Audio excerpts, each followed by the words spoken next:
शिव जी का जन्म कैसे हुआ? शिव जी के माता पिता कौन थे? जाने उनके जन्म का रहस्य।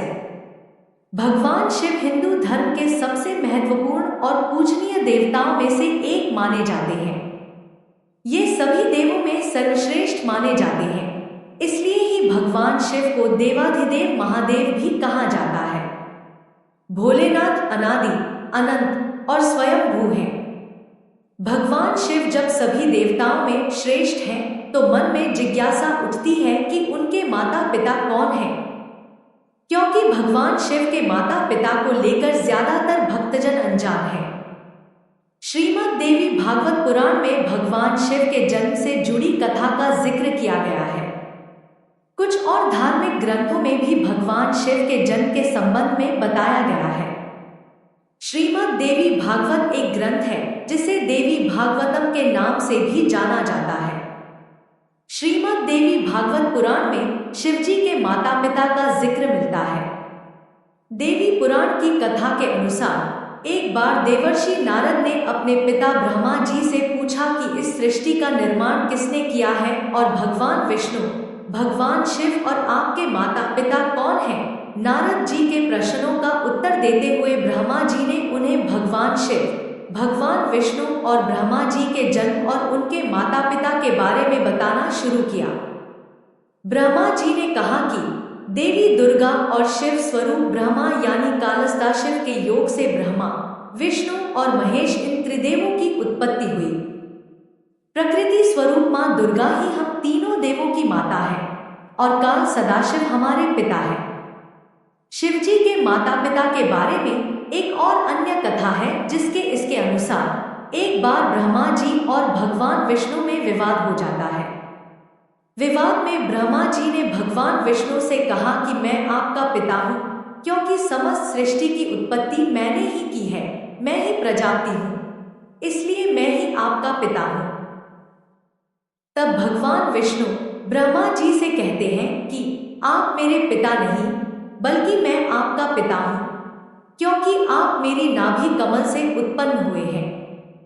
ब्रह्मा जी और विष्णु जी का विवाद बढ़ता गया।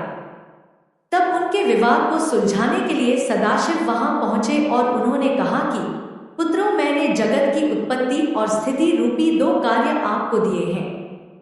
इसी तरह से मैंने शिव और रुद्र को भी संहार और तिरोगति का कार्यभार दिया है। मेरे 5 मुख हैं। एक मुख से अकार आ, दूसरे से उकार उ, तीसरे मुख से मुकार मा, चौथे से बिंदु और 5वें से नाद शब्द की उत्पत्ति हुई है। इन 5 अवयवों से ही एकीभूत होकर शब्द की उत्पत्ति हुई ही मेरा मूल मंत्र है।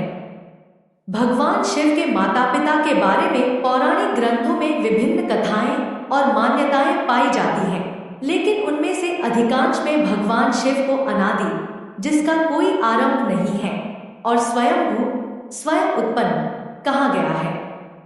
शिव को सृष्टि, स्थिति और संहार के देवता के रूप में पूजा जाता है और उन्हें ब्रह्मांड की मूल शक्ति के रूप में माना जाता है।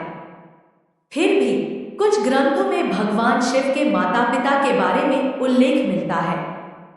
शिव पुराण। शिव पुराण में भगवान शिव को अनादि और स्वयंभू माना गया है। यह पुराण बताता है कि भगवान शिव का कोई जन्म नहीं हुआ है और वे सृष्टि के आरंभ और अंत से परे हैं। शिव पुराण में एक कथा है जिसमें ब्रह्मा जी और विष्णु जी के बीच विवाद होता है कि दोनों में कौन सर्वोच्च देवता है, और तब भगवान शिव ने इनका विवाद समाप्त करने के लिए एक लीला की। उस समय एक ज्योतिस्तंभ लिंग प्रकट होता है। ब्रह्मा जी और विष्णु जी को महादेव उस स्तंभ के प्रारंभ और अंत का पता लगाने आज्ञा देते हैं। दिनों देवता उस स्तंभ के प्रारंभ और अंत का पता लगाने में असफल रहते हैं। तब उन्हें एहसास होता है कि भगवान शिव ही सर्वोच्च है। लिंग पुराण। लिंग पुराण 18 महापुराणों में से एक है जिसमें भगवान शिव के ज्योतिर्लिंगों की कथा वर्णित है। लिंग पुराण में 11,000 श्लोकों में भगवान शिव की महिमा का बखान किया गया है। यह समस्त पुराणों में श्रेष्ठ माना जाता है। लिंग पुराण में भी भगवान भगवान शिव को स्वयंभू और अनादि कहा गया है। इस पुराण में शिवलिंग की महिमा और शिवलिंग के विभिन्न रूपों का वर्णन किया गया है। यह पुराण भी भगवान शिव को सर्वोच्च शक्ति के रूप में मान्यता देता है।